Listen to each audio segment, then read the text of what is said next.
இதுல ரெண்டுங்க, அங்க 3 இருக்குது. அதுல இதுல 2 ஆளுக்கு ஒரு லட்சம்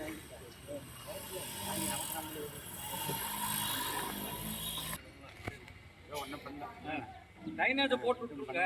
மண்ணை போட்டு அண்ணாதிரிசிலே விட்டு அண்ணாதிரிசிலே விட்டு அப்படிங்கிறப்போ உங்களுக்கு முறைப்படி அது உடனே அமௌண்ட் சேங்ஷன் ஆகிடுச்சு. லெக்சரில் வந்துட்டு இதெல்லாம் வந்துச்சு. மெயின் ரோடு கட் பண்ணுறதெல்லாம் போட்டாங்க. ஏன்னா ப்ரொப்போசல் லைன் வந்து இந்த ரோடு போட்டுருக்குறாங்க. இந்த ரோடு போடும்போது அது வந்துருக்கும். லெக்சரில் இருந்தால் அது வந்துருக்கும். கையோடு கிட்ட போட்டுருக்குல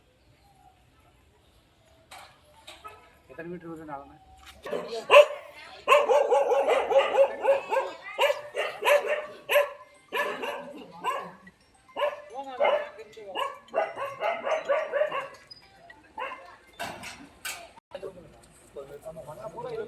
அன்னைக்கு ஓட்டு